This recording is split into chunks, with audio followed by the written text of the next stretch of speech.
tal? Esto es Encuentros Cercanos. Hoy es una charla especial porque es una persona que hace un tiempo hace un tiempo lo tengo en Facebook, pero hace un tiempo también quería hablar con él. Es psicólogo, el señor es Gustavo Cía, muchos de ustedes lo deben conocer. Y hoy es un gustazo hablar con él porque desde su investigación, más aún desde el punto de vista profesional, como lo es él, nos va a narrar, digamos, sus experiencias como investigador de hechos ocurridos en La Pampa. Hechos, tal vez sean hechos varios, pero bueno, él lo va a presentar mejor. Gustavo, te agradezco un montón el contacto, el que me hayas esperado unos días por unos problemitas técnicos que tuvimos, y el momento es tuyo. No, para mí es un gusto estar con vos y compartir un poco con la gente, un poco las experiencias de aquello que se conoce como trabajo de investigación de campo, como recopilación de datos que nos da muchas veces herramientas para poder comprender más el fenómeno, ¿no? Bueno, seguramente todo el mundo me conoce por mi trabajo sobre experiencias de abducción, pero en este caso me pareció muy interesante que la gente pudiera conocer casos que hemos relevado hace poco tiempo de las localidades, por ejemplo, de Parera, que es en el norte de La Pampa, donde ha habido episodios con fenómenos luminosos, encuentros, y sobre todo también es una zona que tiene, digamos, una cantidad de fenómenos asociados a todo lo que conocemos como la experiencia OVNI, que tiene que ver con luces en el cielo, falta de agua, o sea, pérdida absoluta, vaciado de tanques de agua, de tanques australianos, algunas mutilaciones de ganado, y sobre todo encuentros con la policía de Parera y de Quetrequén con estas luces frente a sus móviles, ¿no es cierto? Y todo lo que estas luces producen en los móviles policiales, que es algo bastante conocido, desde Parera hasta incluso Carro Quemado, para que tengas una idea. ¿Desde Parera hasta? Carro Quemado, que es una ¿Cuántos localidad, kilómetros hay más o menos? No y sabes. ahí hay entre 70 y 80 kilómetros. Es una zona amplia, Un trapo. que es el norte y centro de La Pampa. Incluso hay un corredor que fue el antecedente, un antecedente importante de lo que fueron los casos que tuvieron que ver con Telén, ¿sí? El caso de Telén, de la comisaría de Telén, que fue de una luz que persiguió a un patrullero policial. Donde fueron protagonistas la sargento Pilar Badal, bueno, el comisario en su momento, ahora ya no está más. Hay antecedentes muy, digamos, de gran cantidad y variedad acerca de las persecuciones de estas luces este, a oficiales de policía y sus móviles. Y la manera particular en que se dan, ¿no es cierto? Por eso hoy les quería comentar, quería compartir, digamos, un par de episodios. Son, digamos, 2 episodios que voy a tratar de ser lo más breve posible, pero sin que por eso se pierda la calidad de todo lo que tiene de detalles las investigaciones, ¿no? Dale. El primero de ellos es un caso que investigamos a fin de 2022, cuando empezamos a recopilar información. Nos encontramos que incluso yo les recomiendo a la gente que visiten la página de fenomalías.blogspot.com, donde ahí van a encontrar los detalles y las fotos de la investigación del caso. Yo voy a Hoy, poner el link en descripción. perfecto. Hoy lo que les voy a comentar es un poco el relato, la entrevista que tuvimos con el testigo, la aproximación al lugar del cruce, porque este lugar, esta experiencia se dio justamente en un cruce de rutas, ¿sí? Bueno, empiezo a adelantar un poquitito, ¿no? En nuestro último viaje que hicimos a La Pampa, el 19 de noviembre de 2021, ¿sí? Ahí pudimos acceder al testimonio del sargento ayudante principal Jorge Lastre, que fue testigo en el 2006 de un fenómeno aéreo luminoso en la ruta que va desde la localidad de Parera, ¿sí?, hacia la localidad de Quetrequén. Para que la gente se ubique, esto es en el norte de La Pampa, ¿sí? Resulta que en esa zona, a principios del año 2006, hubo varios casos anómalos de luces, ¿sí? Que fueron avistados por muchos residentes de la zona. En este caso fueron 2 policías de la comisaría local que percibieron en la madrugada del lunes 6 de marzo del 2006 una luz muy brillante y potente que se les acercó al móvil policial. Estando ellos cerca de la intersección, digamos, Jorge Lastre llevaba a un compañero de Parera hacia Quetrequén, ¿sí? Ellos se dirigían desde Parera hacia el norte, por la ruta 188, hasta la intersección con la ruta 9, que es la que dirige hacia el oeste con la localidad de Quetrequén, ¿sí? Es en ese momento donde giran justamente en esa intersección entre la ruta 9 y 188, donde ellos perciben el acercamiento de una luz de altísima intensidad que se acerca al móvil desde la derecha. Perdóname, ¿qué hora era? ¿No sabes? Eso era entre las 4 y 5 de la mañana aproximadamente. Okay. Ambos perciben el acercamiento de luz. Es una hora que, a ver, los episodios nocturnos en ruta se dan entre las 12 de la noche y las 5 de la mañana, más o menos, Sí, en general. Y bueno, ellos empiezan a percibir el acercamiento de una luz de mucha intensidad que se acerca al móvil desde la derecha del móvil. Ellos lo perciben desde la derecha del móvil. En ese momento, la radio, ellos en general los móviles, bueno, por supuesto tienen sus radios para comunicarse, empiezan a sentir un ruido de estática, ¿sí? Y la radio se apaga. No se apaga, digamos, el motor, pero sí se apaga la radio y deja de funcionar por unos minutos. Esta interferencia electrónica es muy común en este tipo de eventos, ¿sí? Esta luz se empieza entonces a colocar delante del móvil como alumbrando el camino y se desplaza a la misma velocidad que el móvil, de izquierda a derecha, ¿sí? O sea, cambiando de posición constantemente, iluminando hacia adelante el camino, ¿sí? Y lo sigue durante los 15 kilómetros que hay en la ruta 9, desde la intersección con la 188 hasta la entrada del pueblo de Quetrequén. Bueno, Jorge Lastre, cuando nos comentaba esto, nos decía que la luz lo encandilaba, ¿no? Veía todo como si fuera de día. Otra cosa muy importante, la intensidad de estas luces no permite ver qué es lo que hay atrás, ¿sí? O sea, la luz está arriba, ¿sí? Moviéndose constantemente, pero no se puede ver lo que hay detrás de la luz, ¿sí? En estos episodios nocturnos. O sea, no ves lo que genera la luz. Exactamente. Pero la luz es una intensidad enorme. Ellos siempre la asocian, les cuesta, digamos, encontrar la asociación, pero en general me ha comentado uno de los comisarios, Burgos, me ha comentado, porque hay testimonio de dos comisarios, este es Lastre, como la luz de un soplete acetileno, ¿sí? O sea, absolutamente blanca, tan intensa que casi ciega. Lastre nos comenta, yo veía todo como si fuera de día. ¿Mm? Y lo único que puedo, cuando le preguntamos un poco cuál era la estimación que él tenía acerca del diámetro de esa luz, más o menos de manera aproximada, él decía que cubría prácticamente toda la ruta. Él le calculaba a ojo 100 metros de diámetro, ¿sí? Porque llegaba hasta los alambrados. Y el movimiento que hacía era un movimiento zigzagueante, ¿sí? Iba acompañando todo el tiempo al móvil policial. Una cosa interesante de esto es que este caso, él me relataba, por ejemplo, que no era el único caso que por la ruta 188, siendo tanto hacia el norte de La Pampa como hacia el sur, él ha tenido varias oportunidades de ver cosas extrañas. En un caso puntual que le había ocurrido anteriormente, él estaba también yendo de la localidad de Parera a Quetrequén porque suelen las comisarías estar muy, muy próximas, son alrededor de entre 30 y 40 kilómetros entre Parera y Quetrequén. Y resulta que le llamó la atención una camioneta que se cruzaba, o sea, venía en posición opuesta a él por la 188, y él observaba las luces características de las camionetas, ¿no? Las luces delanteras, pero veía un foco de luz al costado de la camioneta. Dice que cuando empieza a pasar la camioneta, ve que pegado a la parte de atrás, en lo que sería la caja de la camioneta, un cilindro de luz, un círculo luminoso, mejor dicho, de aproximadamente entre 2 y 3 metros de una luz muy poderosa. Pero resulta que la gente de la camioneta no se había dado cuenta hasta ese momento, ¿sí?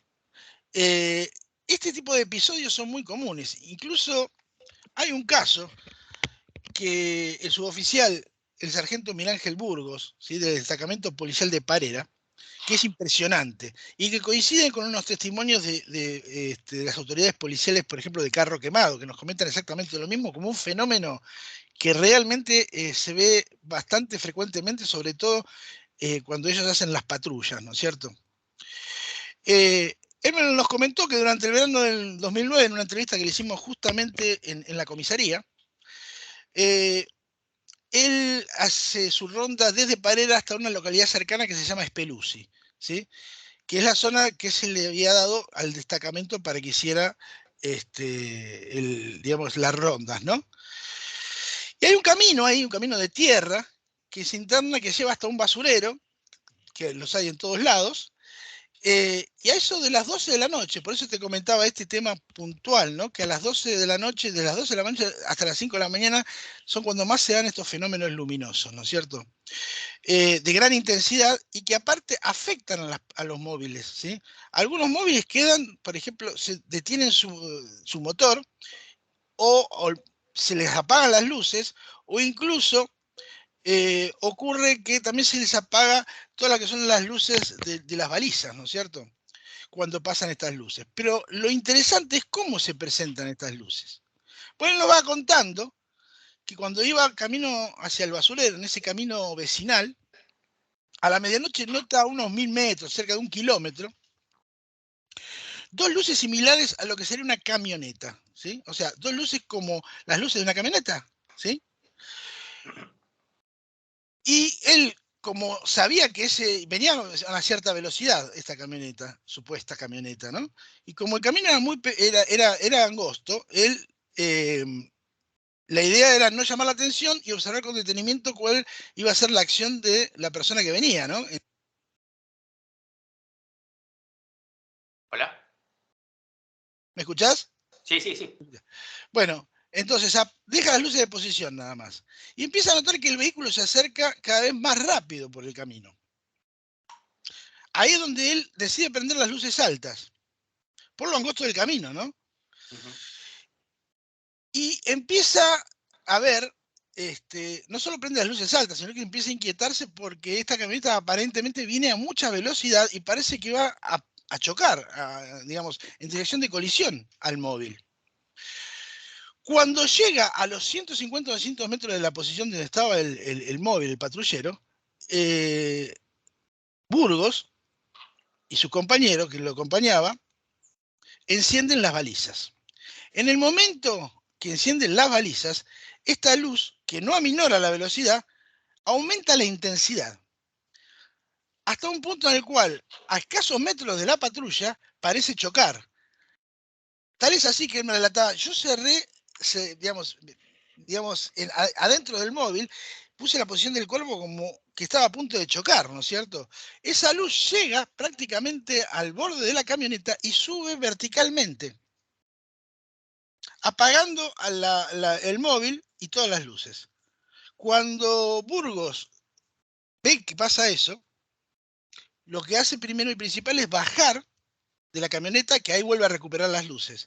Lo primero que hace es chequear el terreno para ver si había huellas o partículas en suspensión que hubieran indicado que se hubiera movido una camioneta por ahí. Y no encuentra absolutamente nada. Y cuando prende la linterna para ver arriba si había luces en el cielo, todo había desaparecido. Y una característica principal fue que al momento de que esas luces tomaron un movimiento vertical a una enorme velocidad, eso era de día, toda esa zona era de día, y de golpe todo se sumió en la oscuridad. Es muy común Eso que nos... perdóname, me hace acordar la escena de la película Encuentro Cercano, cuando él Exacto, estaba estacionado en el exacto, paso a nivel, venía la luz de atrás. sí. Me hace Nada más acordar. que, nada más que esto pasó en la luz de adelante, o sea, pasó Ah, desde adelante, ¿sí? O sea, esto que parecía una camioneta que no lo era, por supuesto, y que es bastante frecuente que les pase eso a los policías, que vean esas supuestas dos luces de camioneta y después se transforman en otra cosa. Generalmente se lo encuentran adelante casi impactándolas. En algunos casos hasta han desarmado las balizas. uh-huh. O sea, cuando han pasado por encima del móvil, han desarmado las balizas. No Esto sé qué me vas a contar después, pero yo veo y sé de otros casos en La Pampa, pero nunca hicieron daño a la persona hasta ahora. Hasta ahora. Daño no, indirecto me refiero. no, lo que pasa es que en la zona se dan varios tipos de fenómenos que están relacionados con lo que es la temática de la investigación OVNI. O sea, hay mutilaciones de ganado, hay robo de agua de los tanques, hay encuentro con entidades, ¿sí? Eso es muy interesante también.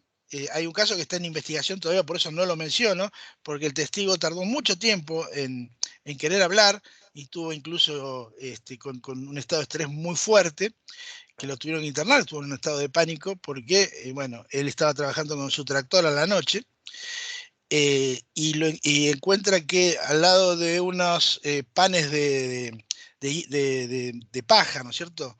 Sí. Que estaban al lado digamos, de un lugar de guardado de este material, ve que se asoma una criatura que él describía como una cosa muy pequeña de color grisáceo, que empieza a correr directamente hacia donde estaba él, que estaba en un tractor. En ese momento él comenta esto. Esto es un caso que lo vamos a relatar con nombre y apellido, con datos y con elementos, porque incluso forma parte de un informe policial, ¿sí? En su momento. Pero la cuestión concreta es que de un cuadro de enfrente había gente trabajando y observaba que había una luz que este muchacho no había visto, que estaba posada encima del tractor. Que ellos O la sea que no lo veían desde el iluminaba. cuadro y él no la veía. O sea que él no lo ilumina, a esa luz no lo estaba No iluminando. lo estaba iluminando, por eso el comportamiento de las luces son muy extrañas. Y casi nunca, o nunca, de los casos que hemos analizado, se ha podido ver qué había detrás de esa luz. Y los tamaños varían entre luces pequeñas de 2 metros hasta un diámetro entre 100 y 150 metros. El nivel de intensidad de las luces de 150 metros, que también se han encontrado en algunos casos por encima de los tanques australianos, o sea, la sensación de la gente que vive en los cuadros, que tiene su casa en los cuadros y que aparte también tiene todo su personal viviendo en el cuadro de estancia, es que se hace de día.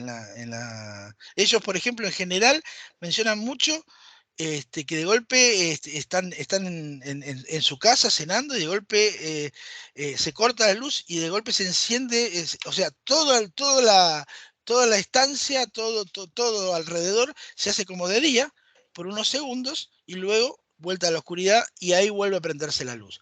Cuando salen no ven nada, pero al otro día falta litros y litros de agua en los tanques australianos. De hecho, vamos a hablar de un caso ahora que tiene que ver justamente con eso, ¿no es cierto? Pero para cerrar, el sargento Burgos también tuvo un caso 3 meses antes de unos cazadores. Allá digamos, hay muchos cazadores, hay mucha caza en La Pampa, sobre todo de jabalíes y ciervos. Sí. Y en general las cazas se hacen en camionetas, con armas, y suelen tener pequeños reflectores que no son tan luminosos. También a Burgos le tocó ver la persecución de una luz detrás de la camioneta que los cazadores todavía no se habían dado cuenta hasta que él los intercepta, porque él había tomado los datos y sabía por dónde iban a estar. Entonces les avisa que tiene una luz atrás. Y la verdad que el espanto de los cazadores fue enorme, porque él les preguntaba, ¿ustedes están reflectoreando desde atrás de la camioneta? Le decían, no, nosotros tenemos ni siquiera tenemos reflectores, tenemos unas luces de linterna para cazar, nada más. Y lo que él veía detrás era una especie de óvalo de 3 y 5 metros que venía persiguiendo la camioneta. Ya ese tamaño no es normal. No es normal, no es normal, y estaba aparte, no estaba tan alto, sino que estaba al nivel casi de la camioneta, pero a unos 15 o 20 metros detrás de ellos. O sea que Eh, tampoco iluminaba porque no se habían dado cuenta. no, en ese caso no, en ese caso no, pero en general la constante en esas zonas es que no solamente los móviles policiales, sino camionetas de gente que transita por distintos lugares. Cuando yo hablé del caso de Telén, que es el caso de una luz que persiguió durante unos 4 o 5 kilómetros en un camino vecinal, también está ahí en la página. Es un caso que yo me tocó relevar en el 2004, 2005. Eh, este caso, que es, digamos, hay una ruta que une Telén con Victorica, que es en el centro norte de La Pampa, que es una zona que incluso lleva digamos, toda esa ruta es una ruta constante donde se observan avistamientos y persecución de luces de los vehículos, sean autos, camionetas o incluso los vehículos policiales, ¿no? Es casi una constante. Y hace años. Y claro, y el tema concreto es que esto digamos, no termina ahí, ¿no es cierto? Hay muchos episodios de mutilaciones, hay todo un capítulo de las mutilaciones que hay que analizar, que hemos hablado también en un programa. Hay, digamos, un grupo de gente que está trabajando muy bien en lo que es mutilaciones de ganado, donde realmente está todo mezclado. Está el tema de los depredadores por un lado, está el tema de, digamos, ciertas mutilaciones que son muy difíciles de explicar, y entre ese porcentaje de mutilaciones que, que son muy difíciles de explicar, encontramos, por ejemplo, que en muchas mutilaciones, y hay todo un informe de un veterinario, que es el doctor Pariani, que ha trabajado en el periodo entre el 90 y el 2006 también con mutilaciones de ganado, y han encontrado trazas de oxindol, benzodiazepinas y formol en las vacas. Son materiales que no precisamente uno los puede identificar con extraterrestres. O sea que realmente hay una mezcla muy grande de cosas, y a la hora de la verdad hay que ser, digamos, muy precisos en identificar en un ganado vacuno que esté mutilado las características de la mutilación. Porque aparte también se han tomado mediciones y se presupone que hay una actividad, digamos, de un fuerte campo de energía, que incluso cuando los testimonios del veterinario y su grupo se acercaban, muchos de ellos tenían empastes en los dientes y se les aflojaban. Te hago una Eh, pregunta. Aprovecho esto ya que hablas, porque esto lo he leído y como para darnos cuenta. ¿No te comentaron tanto la gente del lugar como los veterinarios? Sí, en ese animal mutilado alrededor se le acercaban otros animales, hormigas, roedores, se le sí, acercaban, porque se dice que cuando no se le acerca es porque ese animal mutilado aparte tiene radioactividad. claro, tocaste un punto importante. Hay varias cosas, ¿sí? La persona que se acerca a investigar un fenómeno tiene que investigarlo en profundidad, porque a veces puede identificar algo que supone que es anómalo y no lo es, que es una mutilación post-mortem de un animal que estaba enfermo por depredadores. Eso existe, ¿sí? Existe. Pero toma otras características. En primer lugar, se comen las ubres, comen el tejido blando, pero, digamos, los cortes no son precisos. Después están las vacas, que le faltan porciones muy grandes del cuerpo. Por ejemplo, tienen cortes, digamos, a nivel de todo lo que son los tejidos blandos, las ubres, la lengua, digamos, la carretilla inferior está prácticamente vacía de carne, el ano prácticamente es como si hubiera sido succionado. Pero todos son con cortes bastante simétricos, ¿sí? Incluso con bordes que parecerían sugerir una forma de quemadura.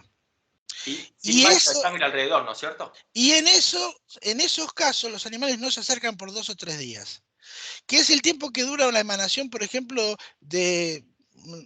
para dar un ejemplo, no digo que sea exactamente esto porque todavía no se ha podido comprobar, pero por ejemplo, las emisiones de microondas duran, y las emisiones de campo electromagnético, las microondas digamos, son una parte del espectro, ¿sí? De emisión del electromagnetismo. Y dura entre 2 a 3 días la influencia. Muchas veces aquellos que se han acercado antes han sentido mareos, náuseas, eh, hay efectos colaterales que han tenido los propios veterinarios, ¿no? La caída de empastes de las muelas, dolores de cabeza, el surgimiento de ciertas enfermedades. Y en esos casos los animales no se acercan por 2 o 3 días. Entonces, se suman varias cosas. Se suma, primero y principal, que en muchos casos, no en todos, sobre todo en casos donde el animal se encuentra cerca de árboles, eh, ha habido casos en los cuales se encontró digamos, la copa de los árboles quebrada y el animal con las patas fracturadas como si hubiera sido soltado desde arriba. Y Eso otra nunca cosa, lo había escuchado. eso es mucho más, digamos, no es algo común, pero ocurre en muchos casos de mutilaciones, que las vacas o los terneros, según sea el caso, hay casos también de mutilaciones vivas, donde el animal prácticamente sigue caminando con trozos de mutilados, ¿no? Que ahí lo que se le dice a los veterinarios, lo que generalmente recomiendan es, obviamente, la eutanasia del animal por el sufrimiento que produce. Pero se han encontrado muchos casos de las patas del animal fracturados. Hay un muchacho que es de Colón, de Entre Ríos, que es Daniel, no me puedo acordar el apellido ahora, pero es muy reconocido en el tema de abducción, de mutilaciones de ganado, que ha encontrado en este tipo de casos, sobre todo con la ayuda de veterinarios que han evaluado con informes esto, y hay toda una historia detrás, ¿no es cierto? Hubo, por ejemplo, muestras de tejido que estaban guardadas en los congeladores en una sección de la universidad en La Pampa y en la época, digamos, de vacaciones, ellos habían guardado todo eso para volver y, bueno, se cortó la luz, el material se había perdido de una manera muy extraña. Pero volviendo un poco al relato, hay algo importante acá que ocurre muy cerca de Parera también, porque, eh, a ver, La Pampa tiene lugares de actividad como los alrededores de Santa Rosa, de Toay, General Pico, el famoso caso de Julio Plander, por ejemplo, una de las pocas abducciones que realmente tiene bastantes evidencias, por lo menos de cierta fiabilidad, se dan en ese terreno que va, en esa ruta que va y que une, por ejemplo, localidades de Santa Rosa, Telén, Victorica, que es una zona de mucha actividad. Pero acá estamos hablando del norte de La Pampa, en Parera, ¿sí? Una zona que hasta el principio de 2004, 2006, hasta 2008 tuvo una importante actividad, que, digamos, tiene sus antecedentes en la década del 70, pero después que misteriosamente se cortó. Y en este caso, hay una localidad donde hay una cantidad de cuadros de estancia eh, que es muy interesante, ¿no? Porque el testimonio lo da el señor Carlos Barreña, de Colonia San Marcelo. Colonia San Marcelo es un grupo de cuadros de estancias muy importante cerca de la localidad de Parera, ¿sí? Y en estos casos, yo les quiero contar a la gente un poquitito, porque es interesante un poco ver también cómo el fenómeno toma distintas facetas, ¿no? Y él como relata, es una persona que no tiene, digamos, ninguna inquietud ufológica, ni tiene ideas, no es un creyente, digamos, ¿no? Es alguien que incluso hasta no le da mucha bolilla al fenómeno. Hay mucha gente así que realmente se dedica a su trabajo y que, bueno, a veces se encuentra con que sufre pérdidas de animales o pérdida de ganado vacuno o pérdida digamos, de lotes de agua. Estoy hablando de tanques australianos de una capacidad entre 70.000 y 80.000 litros, ¿eh? No es un balde. ¿Me entienden lo que digo? Y eso Sí, sí, desaparece de la noche a la mañana. eso es re loco. Cuando el encargado del campo va a ver a la noche, antes de las 12 de la noche, el tanque plenamente completo y a las 6 de la mañana le avisa a Barreña que el tanque está vacío. Y ya había antecedentes, ¿no? Porque Carlos nos comenta justamente con su hermano Osvaldo que tiene un casco, digamos, un campo al lado del hermano, ¿sí? Eh, y ellos se dedican a la cría de ganado y a la agricultura. Ellos cultivan girasol, ¿no? Y ya unos meses antes de estos episodios, digamos, unos meses antes habían tenido en el cultivo de girasol, en el campo, habían encontrado una huella, digamos, de quemadura, no de que falta, digamos, de huellas sin quemaduras, que es bastante frecuente también encontrar. Tipo crop Que, circle. claro, pero que generalmente cuando uno analiza el suelo, encuentra que hay una enfermedad de suelo ahí. Acá lo que encontraron fueron unas cenizas, ¿sí? Como que esa zona del campo había sido, digamos, había sufrido una temperatura extrema, ¿sí? Y había detectado una quemazón de terreno de una forma de elipse de 15 metros de ancho, más o menos, y 30 de largo. 6 meses antes del incidente del agua, nos comenta, Carlos había detectado una posible mutilación de ganado.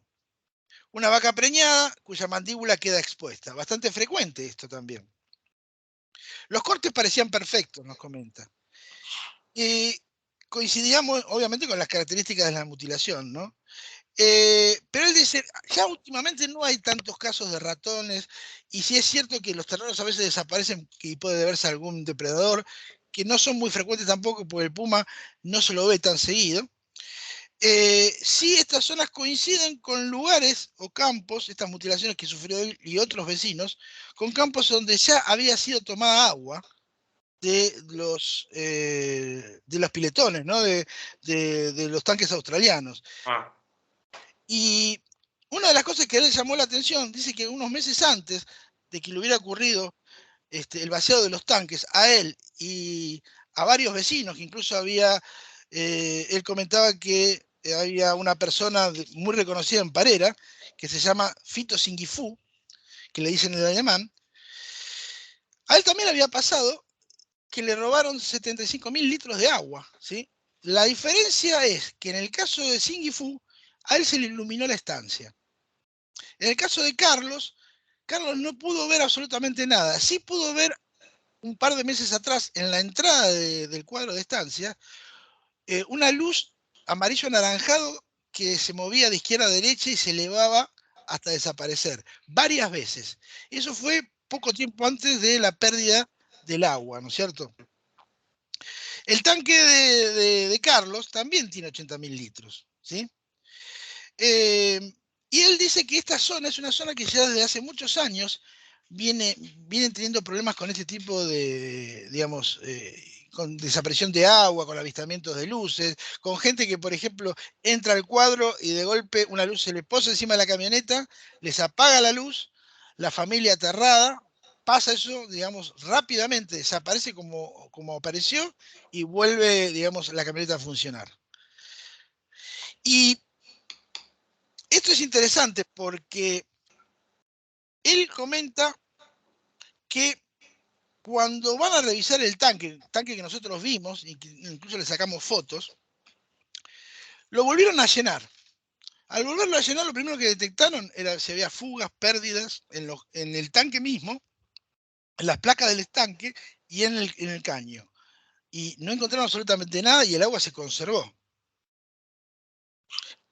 Eso es un tema bastante frecuente en los casos donde generalmente se dan o quemazón del terreno o mutilaciones de ganado, bien asociado con la pérdida de agua. Y el tema de las luces que a veces producen desperfectos eléctricos en los móviles policiales, la mayoría de los policías incluso no lo ponen en sus informes, pero hay informes en los cuales nosotros tenemos copia, sobre todo en la comisaría de Parera y en General Pico. General Pico es una zona de influencia también donde ocurren muchos de estos fenómenos. Entonces ahí podemos nosotros tomar la referencia de que la policía relata estos eventos de la manera más precisa posible, poniendo en juego también, obviamente, su credibilidad, porque ellos dependen de su trabajo.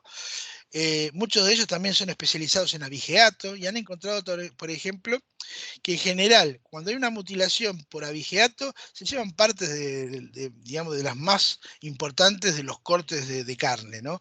Y no aparece solamente, digamos, ausencia de tejidos blandos o glándulas, que es lo que pasa en algunas mutilaciones de ganado.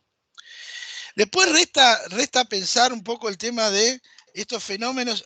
Para otro invitación a futuro, nos podríamos meter, si la gente le gusta, a entender qué es lo que pasa en las experiencias de abducción.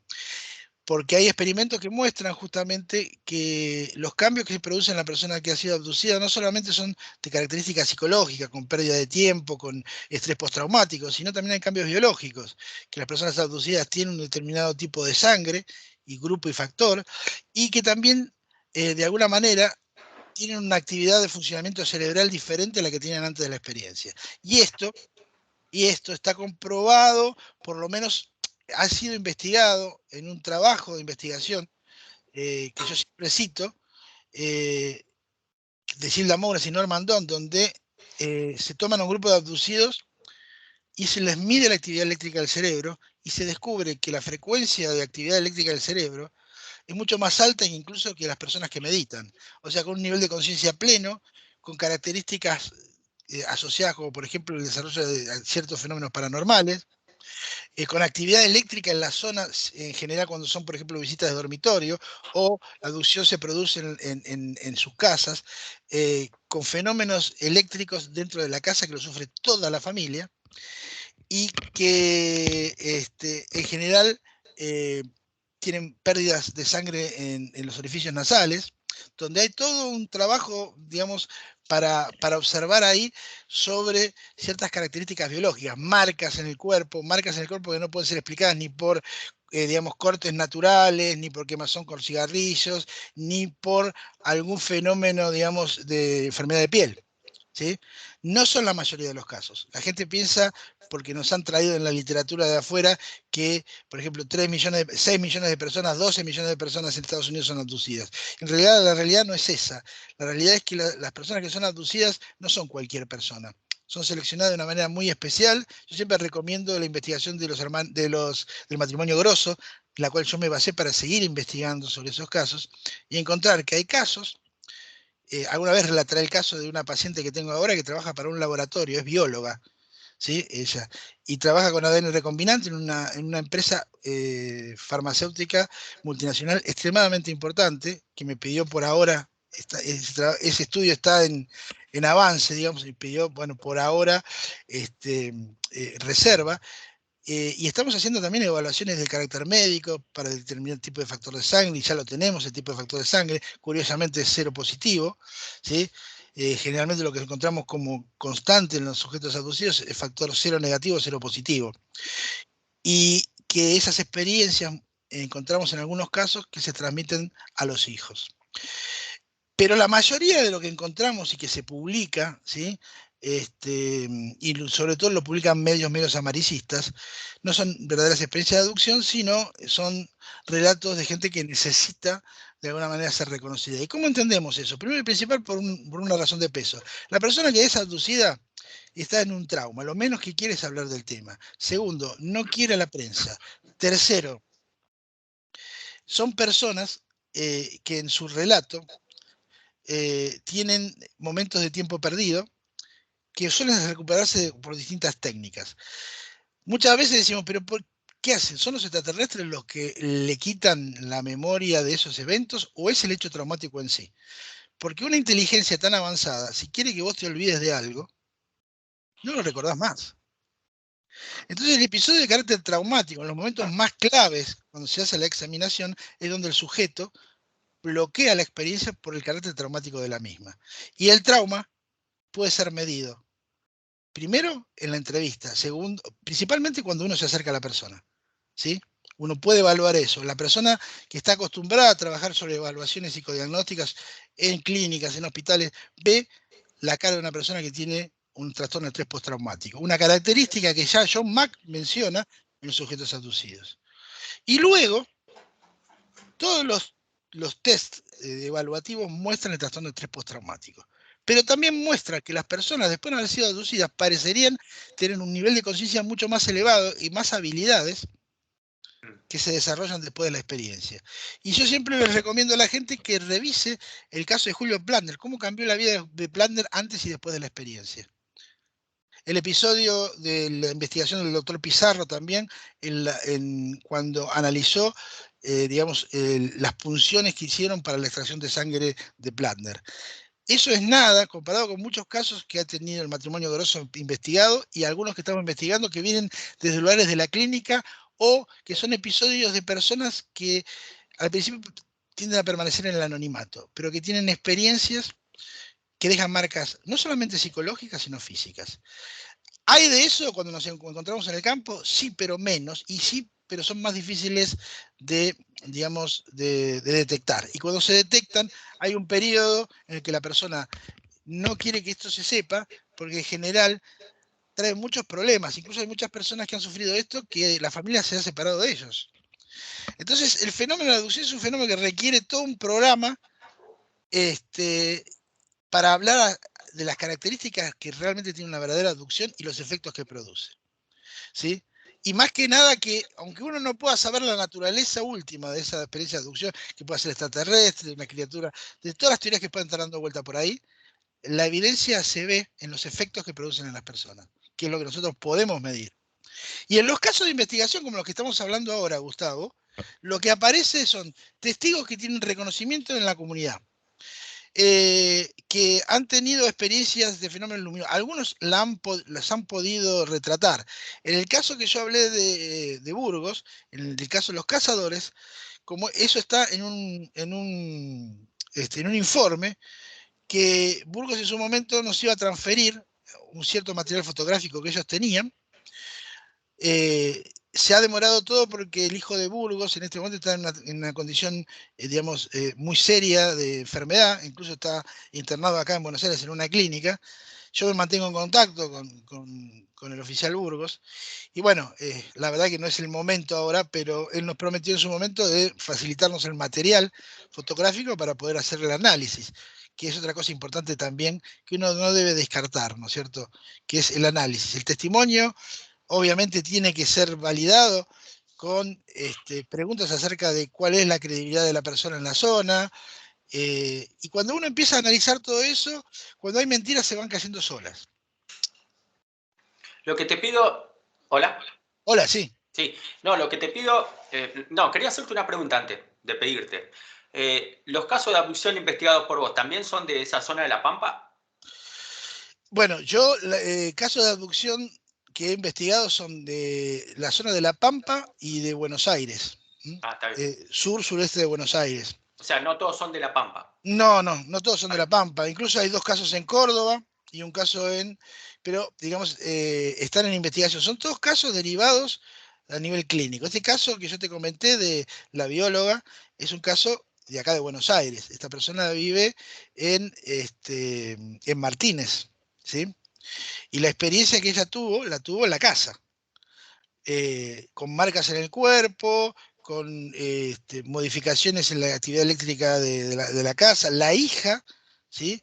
Eh, ha comentado, sin saber la experiencia que estaba sufriendo la madre, el marido lo planchan, o sea, el marido está durmiendo con ella al lado y no se entera, ¿sí? Se entera después porque aparece una cantidad de fenómenos posteriores, por ejemplo, fenómenos poltergeist o de movimiento de objetos en la casa, que no se pueden explicar. La actividad, por ejemplo, de electricidad estática que le pasa a la hija. La hija relata, por ejemplo, que en el mismo momento que le ocurre eso a su madre, sin saber que eso le está ocurriendo a su madre, relata que la vienen a saludar o la vienen a visitar a unos señores altos, muy flacos, ¿sí? Digamos, ella no dice que son grises o no son grises, dice que tiene unos ojos muy grandes que me asustan. Eh, pero que la tranquilizan diciendo que no va a pasar nada, y cuando se acercan, la hija se acerca a la zona donde está actividad eléctrica, por ejemplo, ella me comentaba que un día había ella ha salido del baño y entra la hija, y cuando sale la hija sale con todos los pelos parados, ¿sí? Como si estuviera estado bajo un campo electrostático fuerte. Y bueno, esos episodios le ocurren a la hija, le ocurren al marido, pero el marido obviamente no registró absolutamente nada de esto, pero sí ve que pasan fenómenos como por ejemplo que hay cortes de luz, funcionamientos extraños de los aparatos eléctricos, microondas, eh, se enciende o se apaga la radio. Esto es algo que yo al principio, la verdad que me costaba mucho, mucho creer, hasta que un día, bueno, esta mujer me invita a la casa, prepara todo el tema porque el marido es muy reacio, y yo he visto que se producen fenómenos como, por ejemplo, desplazamiento de objetos como tazas, platos, que antes no ocurrían. Pero lo más interesante de todo esto es que esta persona, que tiene un muy buen nivel de credibilidad porque realmente nunca le interesaron estos temas, de hecho a ella le aterra este tema por lo que está viviendo, y tiene una formación académica enorme. O sea, no estamos hablando de una persona que es crédula, que cree lo que se le ocurra. No, es una persona que tiene una formación académica con posgrados. O sea, no estamos hablando de cualquier persona. Que igual personas comunes que no tengan una formación académica, pero que tengan digamos, una familia y un estado de equilibrio de personalidad, porque aparte también a estas personas se las evalúa para ver si están bien, para ver si dicen la verdad, ¿sí? Hay niveles de confianza y de no confianza que pueden ser medidos más o menos en un test, pero lo que más se puede llegar a medir es el nivel de normalidad o patología que tienen estas personas, ¿sí? O sea, descartar la esquizofrenia, descartar si oyen voces, si son voces que tienen que ver con la desestructuración de la personalidad o tienen que ver con otra cosa, ¿sí? Es muy raro, por ejemplo, en este caso, cuando la nena también comenta que escucha voces, y la madre también, es muy difícil encontrar casos realmente de folie à deux. Folie à deux es un término francés que dice que es, digamos, una especie de alucinación compartida. Es muy difícil encontrar eso, es más de película, ¿no? La realidad concreta es que la persona que tiene alucinaciones tiene también un comportamiento paranoide, es bastante peligrosa, es muy difícil convivir con ella. Estas personas no, estas personas son personas normales en circunstancias extraordinarias. Y las marcas y las características de estas experiencias son muy puntuales. Marcas en el cuerpo, por ejemplo, ella tiene un socavón triangular en uno de los brazos y tiene una marca en la nuca y otra marca debajo de cada una de las orejas, que es bastante visible. Entonces, ¿qué ocurre? Lo que solemos hacer nosotros es trabajar con un grupo de gente, enviar primero eh, eh, que lo haga a través de su obra, de su prepaga, ¿no es cierto? Porque es muy difícil tener la suerte de que tuvieron el matrimonio grosso de contar con un médico amigo. Pero muchas veces pedirle algunos exámenes complementarios, nosotros tenemos un médico amigo que nos asesora, pero los análisis generalmente los suele hacer esta persona en su propia medicina prepaga, ¿no? Que es una medicina importante, ¿sí? Es una medicina que utiliza, no voy a dar nombres, pero es una medicina que utiliza generalmente la industria farmacéutica, ¿no? Para todos los miembros, sobre todo los que son miembros gerenciales o gente que está en investigación, digamos, la parte de prueba de fármacos, ¿sí? Que es una obra social que es realmente bastante completa. Y uno no evalúa, uno no, digamos, puede dar, digamos, elementos iniciales, pero hasta que realmente la investigación no esté completa, no es, digamos, es muy prematuro a veces poner en evidencia un caso o poner en evidencia una persona sin haber llegado, digamos, a poder medir la prueba. Pero sí es interesante que la gente nosotros en Human Attorney con Pablo Cano hicimos una investigación, hicimos un video, perdón, sobre la investigación que se hizo en dos campos. Uno fueron las experiencias cercanas a la muerte, a través de una encuesta, por supuesto, y el otro fue la comparación de una encuesta que hicimos con casos que veníamos investigando desde el 90 hasta ahora, que se llama Proyecto Demeter Perséfone, donde tomamos un grupo de 5 o 6 personas. No hay muestras muy amplias porque es muy difícil encontrar casos sostenibles, pero los hay. Y comparamos los resultados que tuvimos nosotros con los resultados que tuvo el trabajo de investigación que fue publicado en el Journal of Scientific Exploration, una revista reconocida, por Norman Down y Gilda Moura, ¿no? Sobre el mapeo topográfico sobre abducidos. ¿Es un trabajo que requiere revisión? Sí, seguro. Requeriría en realidad que se pudiera hacer lo mismo en Argentina, pero lamentablemente, primero y principal, es muy difícil porque el sistema de salud en nuestro país está destrozado, tanto el público como el privado. Segundo, se requiere que esas clínicas colaboren en un estudio que generalmente esté bancado por una universidad, y las universidades no se quieren meter en esto porque es un problema caliente, ¿sí? Es difícil. Ya sabemos todo lo que le tuvo que pasar a John Mack con estas experiencias, ¿no? Y a lo que se vio sometido. Por eso es importante que cuando nosotros evaluemos un estudio que estamos haciendo con un grupo de personas, podamos tener las herramientas estadísticas, el diseño de investigación, la metodología, porque hay que llevar esto al laboratorio, dicen los ufólogos. No se puede llevar un ovni al laboratorio, sí se puede llevar los efectos que producen las experiencias de abducción a una investigación, ¿sí? Y para cerrar, digo, cuando tanto Gilda Mouras le hicieron un reportaje en Exopsicología en Brasil con Mónica Borini, un grupo bastante interesante, ella dice, lo que nosotros encontramos es que las experiencias de abducción, no importa de dónde vengan, A mí no me interesó si eran extraterrestres, no eran extraterrestres o lo que eran, sino qué provocaban en las personas, qué le pasa al cerebro de un abducido. Y lo que encontró ella es que en estas personas, más allá de todo el episodio traumático que tuvieron que atravesar, cada vez que ellos evocaban la experiencia, se les introducía electrodos y se producían niveles de frecuencia cerebrales extremadamente altos, que indican un nivel de integración del funcionamiento cerebral muy alto. O sea, personas que tienen nivel de conciencia muy alto, ¿sí? Algo que, por ejemplo, los que conocen lo identifican con ondas gamma. Son ondas que realmente producen un nivel de conciencia muy alto y tienen muy mejorados los niveles de atención y concentración y memoria, mucho más que la media de la población, muchísimo más. Y a este grupo se los comparó con meditadores avanzados de muchos años y los superaron. O sea, algo pasa con las personas que son abducidas, primero y principal en su Como un tipo de reseteo. sangre. Se los resetea, exactamente. Lo mismo pasa en las experiencias cercanas a la muerte, salvando algunas diferencias, ¿no? Esto de otra naturaleza. El otro es de una naturaleza un poco más beatífica, digamos. Pero las experiencias de abducción tienen un contenido traumático fuerte. Parecería que esto que provoca las abducciones, el fenómeno de abducciones, necesitara del trauma para introducirse.